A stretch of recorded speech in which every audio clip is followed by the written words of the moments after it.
We're now going to consider inference in the context of two sample problems. So the main goal here is that we've got two different populations, and we are curious as to whether the underlying probability distributions are the same or not. So we could delve into an investigation as to what the specific distribution is. Are they individually normal or not? But more often than not, we are just content with understanding whether or not there is a difference between the population parameter mu.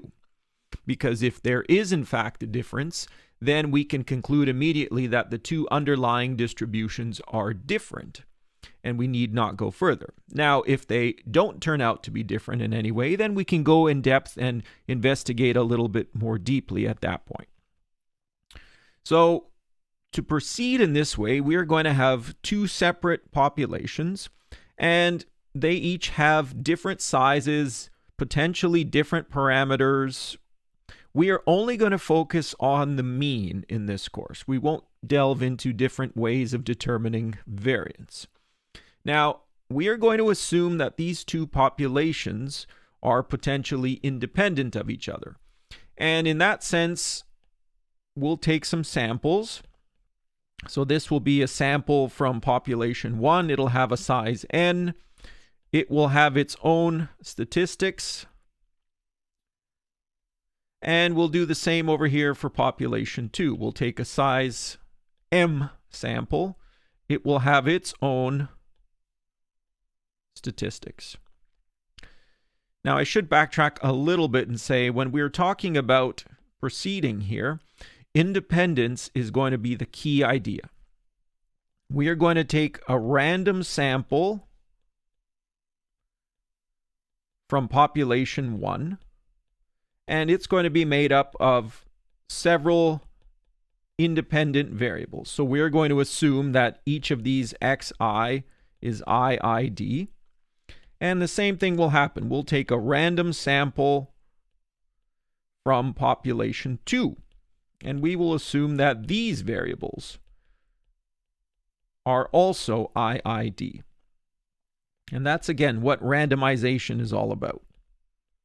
Now, we don't necessarily know how the x's and the y's relate to each other. And this is a key question, and it really determines how we proceed from here.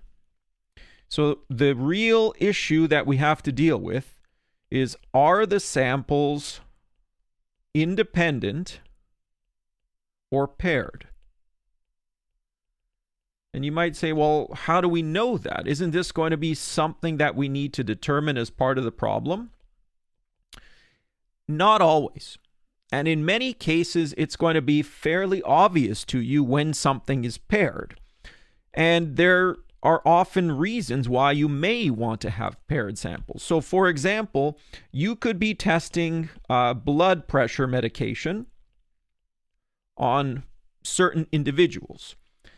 Now, you would take a sample of individuals and you'd make all of them independent of each other. So you'd get, let's say, 10 people in your trial, and they would all be independent and randomly chosen. But what you want to do is measure the before and after pressure results. Now, the before and after values for each person would be independent of each other, but the individual values themselves would be somehow paired up. And that's the kind of thing that experimenters want to do when they design their experiments, right? They are ultimately trying to show cause and effect. And in that case, it's very often the result that you need to pair things up. And there's a whole bunch of theory that goes into whether or not you should do a paired experiment, how you go about designing paired experiments, so things like control groups and placebos, etc. There's a good description of it in the textbook, but for now, I think it's easy enough to visualize with this example. A key requirement is that the sample sizes have to be equal for a paired experiment. So very often that's the key indicator. Do I have a paired experiment?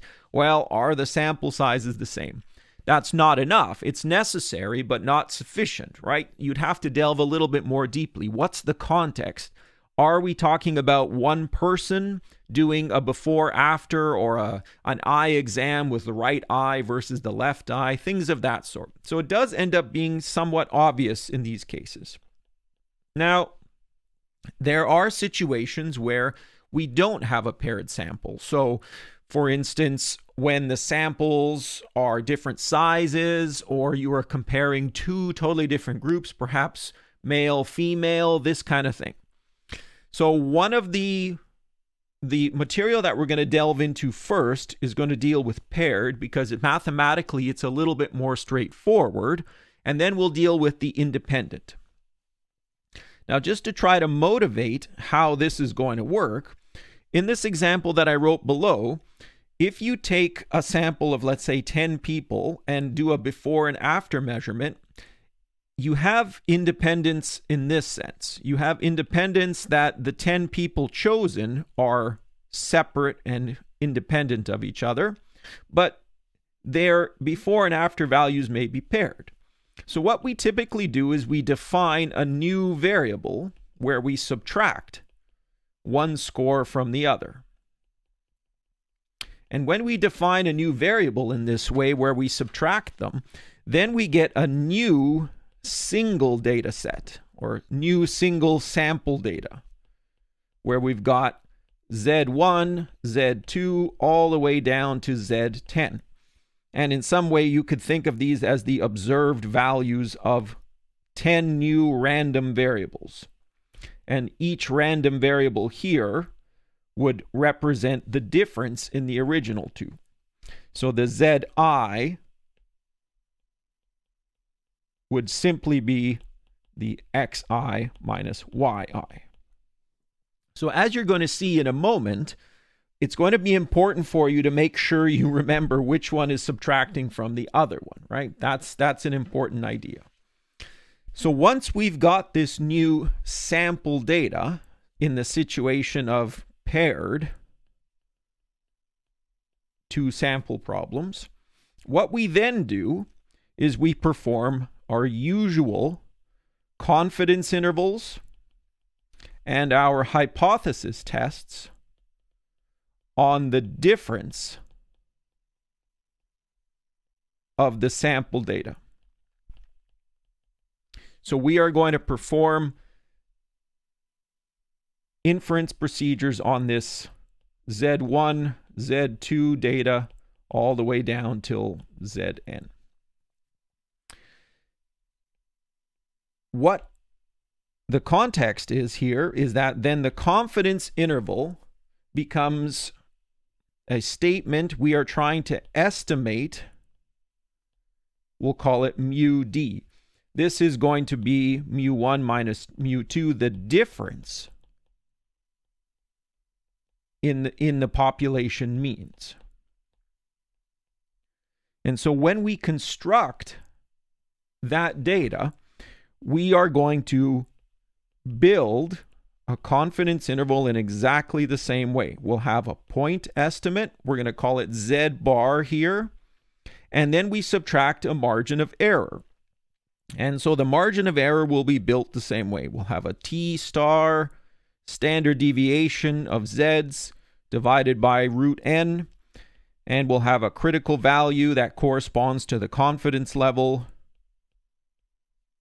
standard deviation divided by root n. And so here, Z bar is the difference in sample means, and S sub Z is the standard deviation of the difference for all of the individual scores. Now, similarly, when we perform a hypothesis test on paired data, we are going to formulate a null hypothesis on this difference. And the situation will always be that our null hypothesis is going to have a 0 value. Is there a difference? Now, the null hypothesis, remember we try to take as the status quo result, the no change. So the null hypothesis will always be taken as the no difference result. And that's what will make it 0. Now, your alternative will be one of the difference being greater than, less than, or not equal to. And remember that in these one-sided alternatives, you are going to modify the null hypothesis accordingly. The idea is that you want to make the appropriate partition of all the mu values. So you're going to make the appropriate partition of mu d. But that comes out of the wash when you start performing a test. The t statistic, when you actually gather your evidence, you're going to have your t statistic being the sample average z minus the hypothesized mu d, which will be 0, divided by the standard error. And then you can perform this in R. Now in R, if you have a data set, this becomes very, very simple to do. You're going to have a t-test.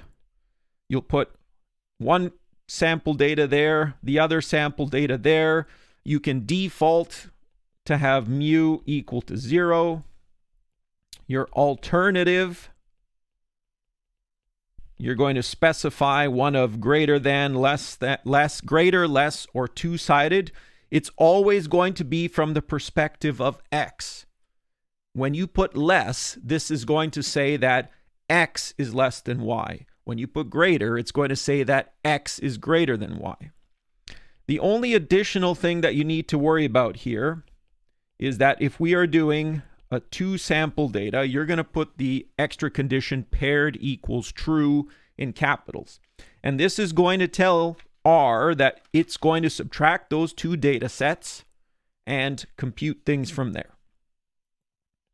So as an example of this, the attached PDF file that I've got has the study habits scenario. So students were randomly selected to go to a talk on the importance of education in life. Oh, it's so important to go to school. You must go to school. And what we did, or what was done in this scenario, is that the number of hours that they studied before attending the seminar was recorded on an average, and then the number of hours that they studied after the seminar was also studied. And so there's a hypothesis test that we want to perform here. Is there an improvement or an increase in the number of hours studied after attending the seminar? So the idea now is that this most certainly is a paired test. The two samples are not independent of each other. They refer to the same person and their hours before and after. So you're going to form essentially what's happening as a new data set. So you're going to take the hours before, subtract the hours after, and go from there. When we talk about a hypothesis test, we have to formulate the proper null hypothesis. So here, we are going to be talking about no difference as the null hypothesis in the before hours, subtract the after hours. Now, the alternative is what you suspect is the case. You are curious about whether or not the number of hours spent studying increased. So if you just take a quick scan of the data that's there, for most of them, you can see that the hours spent studying increased, so that there seems to be an apparent increase. But we want to try to quantify this in a hypothesis test context. So if we have the number of hours increasing, then we would suspect that the alternative hypothesis would be going negative, right? And in this case, we would say that the hours before would be less than the hours after. So the alternative hypothesis here would be less than 0. So that makes the null hypothesis technically greater than or equal to. So the mu values in the difference here would be, here's the null hypothesis and here's the alternative. As with all hypothesis tests, what we're going to try to do is gather evidence from the sample to try to discredit one, to show you that there is no other option but the other one. And so the evidence comes from the sample. So the sample data for all of these individual Zi values. So what you can do is you can put this into R and calculate the means, or you could calculate the differences. There's a lot of different ways of calculating the information that you need for these two different samples. When you're given a data set like this, your life will be much, much easier just by putting them both into R and having R do everything. But what you'll find is that the Z value here seems to be negative 3.1 repeating. And you could go from there and construct your sample data. Now, I don't have the value of the standard deviation written down. Actually, I do. That's a lie. It ends up being about 3.3 repeating. Okay. How does a hypothesis test work? As always, you're going to say, look, if the null hypothesis really is to be believed, that means its value talks to the problem by setting the center of the sampling distribution. So in this case, the sampling distribution will be a T8 distribution because the number of data points is 9, and we have to take one less for the degrees of freedom. I am going to be doing a left-tailed test. So when I take my sample data, I get a score of negative 3.1. And so what I'm asking is, okay, if the center of the sampling distribution is really supposed to be 0, what is the chance that I would have gotten a sample score with an average of negative 3.1 or less? And so what I do is I construct the t statistic for my problem. Z bar minus the hypothesized value, the standard deviation divided by root n. So I'll get negative 3.1 repeating, subtract 0, 3.3 repeating over the square root of 9. And so this turns out to give me a negative 2.8. So if I were just talking about Z values there, I could essentially redraw this picture and talk about the T8 distribution and have a 0 and a negative 2.8. So if I need to calculate an actual probability, I would standardize the problem and say, what's the chance that I would see a score of negative 2.8 or less given this center, this 0? And it will turn out that I get a p-value, a resulting probability of 0.0116. Now, I have to make a decision. Is the center of the distribution in the correct place? And did I happen to get a very rare sample? Or is the distribution in the center in the wrong place? And is this sample too rare to have occurred just by chance? To help you make that decision, you've been told that the significance level is 0.005, and the p-value you get is less than alpha. So the sample data is too rare to have occurred by chance. That means it is very likely that mu equals 0 is incorrect. You don't know that for sure, but you have to make a decision. So that means I am going to decide to reject the null hypothesis. Mu, and I am going to reject the null hypothesis in favor of the alternative. That means it is not correct to assume that there's no difference in the hours, or even that their number of hours before is greater than what we had after. So we are going to suspect that there is an increase in study hours after attending. So in this sense, the work involved in the new idea is saying that I'm going to take data that is paired, collapse it down to a single variable distribution or single variable problem, and then attack it like I would before. When the data are not paired, then the process becomes a little bit more involved, and there's some work to do at the beginning in understanding how to set it all